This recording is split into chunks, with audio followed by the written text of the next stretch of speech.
Hi everyone, this is Aaron for Zollotech, and we're going to take a look at iOS 5 on the iPad 2.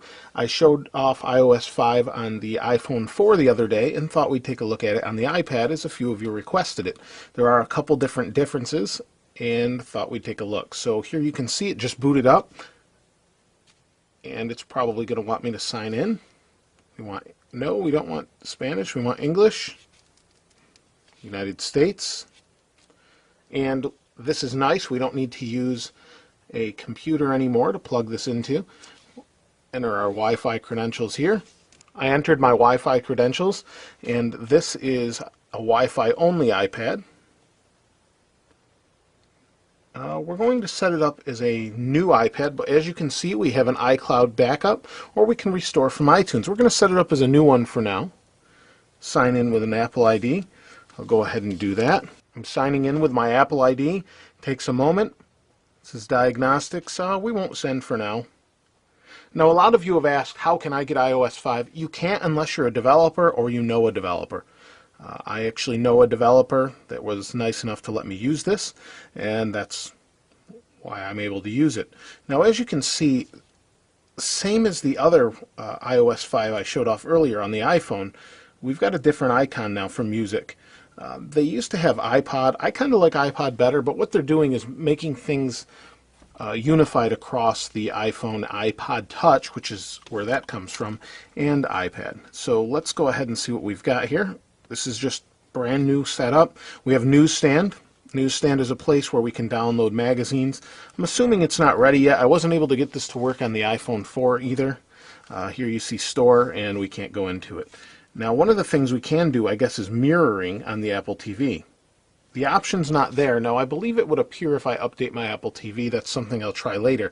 But mirroring basically lets us see the whole page of our iPad on our television through the Apple TV, which is nice. So that means, in theory, we can play any movie on here, maybe apps like Hulu. I don't know. I haven't tried it. And possibly games like Angry Birds. That's supposed to be the whole idea behind any of that. Now, they've updated a lot of different things. One of the things would be the browser. Instead of having all of these different little pages like they did before, they've added tabs similar to the Zoom tablet. And let's go ahead and check out Zollotech. It's supposed to be a faster browser. Well, that's not very right. It's supposed to be faster overall, and it's supposed to have the ability to do a reader, as they call it. Let's see if we can find an old review that I did. Here is an old story that I had on my site a long time ago for web analytics. I used to do a lot of news on this site, that sort of thing. And up here now we have a reader option. You can see there's all this text. It's kind of small. If we hit reader, it brings it up, resizes the text, and now we have a continuous story. And apparently some of this is resized. Even if it's got multiple pages, it will pull it all into one continuous reading pane, which is kind of nice. Now, if we want to go to another website, we can hit the plus here and open up multiple websites and move tabs around, that sort of thing. That's one of the new features, and that's much better than leaving and going back, I think. It's much more modern, just like the Zoom or Chrome OS or Safari or any modern browser. I don't mean Chrome OS, Chrome browser. Any modern web browser, it's kind of what it should be. We also have some options here, I believe, to, well, I thought we'd be able to tweet that, but maybe not on here. Twitter's supposed to be built in, so let's go ahead and check that under settings. Here we have Twitter, and the reason it wasn't there is I'm not signed in. So once we sign in, now for you that didn't sign in before, we can split the keyboard, and I guess we can move this up and down, yeah. So for those of you, this is the first time I've seen this, but this is a new feature. We can split the keyboard just by pulling. For those of you that are not following me on Twitter, my name is ANZolo. That's my Zollotech ID for Twitter. So if you want to follow me, that's how you can do that. Let me go ahead and enter my password here. I've entered my password. Now I have Twitter. So let's go back to Safari. See if we can... Now we can tweet the story if we want to. Now I do have to say I like this split keyboard for typing on portrait mode. It seems to be pretty well, or seems to work pretty well. It's much better than reaching across with your thumbs. especially if you don't have larger hands. This makes it really easy. I thought it might be a little bit unintuitive, but it seems to work well. So let's go back here. That's one of the new features we have. We also have reminders. It uses GPS locations and things to remind you when you leave locations or arrive at locations. So that's pretty neat. We also have Game Center.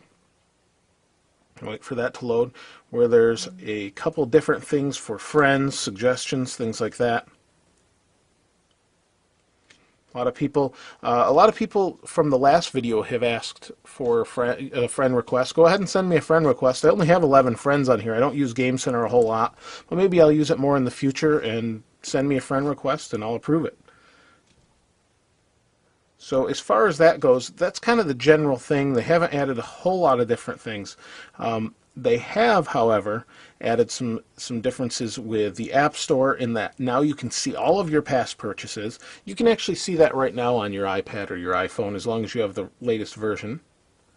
Not now. We'll do that later. You can see all of those, your previously purchased apps, and you have to sign in to do that, but you can do that on iTunes also. Now, one of the things I'm most excited about is the iCloud. iCloud allows you to take a picture on your iPhone and have it show up here automatically. So let me go ahead and sign in, get that all set up, and we'll demonstrate that.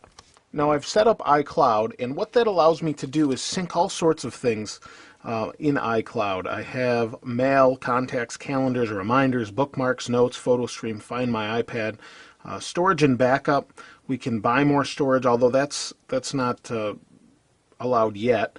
If we turn on backup to cloud, yes, I want to back up to cloud. It will back up for me, and this is all the storage they give for now, which is decent for what we're using it for. And what we can do is actually take pictures with the iPhone using iOS 5. And one of the demos they showed at the keynote is you take a picture here and it will end up on the iPad. Now it doesn't seem to be working as quickly as I would like yet, but in the near future I'm sure that'll be something they're doing. Actually, there it is. So let's test it out. I just was under Photos and not PhotoStream. So let's see how quickly this works. I thought it was off. Let's take a picture here, and we can use this button now with iOS 5. Let's see how quickly it shows up in our photo stream. So anything we take here should show up there and vice versa. Again, I don't know how long it takes, but I can't imagine it's going to take too long to upload. I don't have a SIM card in here, but I am on Wi-Fi. I'm using a different phone currently. Let's see, I don't know if we leave here and come back. Let's see what we've got. I took this of the iPad earlier as a test, and I didn't see anything in there.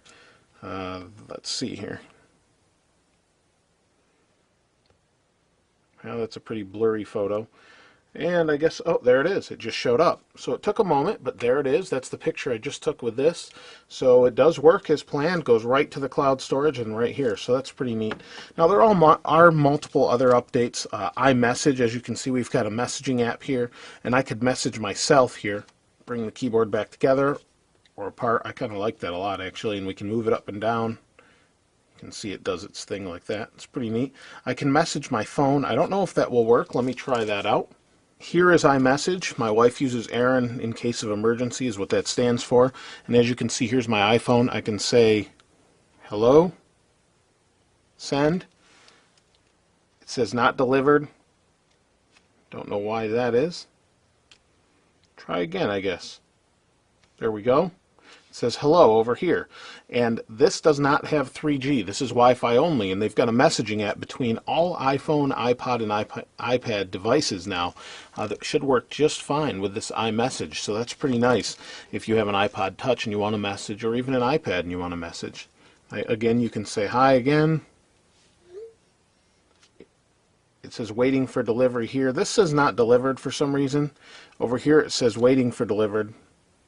Now, again, this is early software, so that might be what the deal is with that. But it seems to be working, just not great. So it's interesting that it works just like that so far, and I'm sure they'll work the bugs out as the software gets updated. There isn't a whole lot more to show. This is still a work in progress. There isn't a whole lot more to show other than what I've shown already. There are some different settings for under here for software updates, things like that, that will check remotely. You can remotely sync. but there shouldn't be any software updates right now. It says the network's unavailable or too slow for software update. Try again while connected to Wi-Fi. I am connected to Wi-Fi. This is again revision A, so there isn't a whole lot more to check on that. We do have multitasking gestures, which is you can do things like 4-finger swiped up. Now that's been around for a while. It actually was something you could enable if you had a developer copy installed before. 4 fingers down, 4 fingers to bring the multitasking up. Again, you could go into Photos, use all five fingers, pinch, and it brings it back, as you can see. So there's not a whole lot more to go into right now, but that's some interesting features that go along with it. And you can pull down all of your music, that sort of thing. Oh, that does look a little bit different there, although I don't have any music in here. They've changed this around a little bit. But we'll go into that a little bit later in another video. If you have any questions or anything you want to see on this, please let me know. This is Aaron. Thanks for watching. We'll see you next time.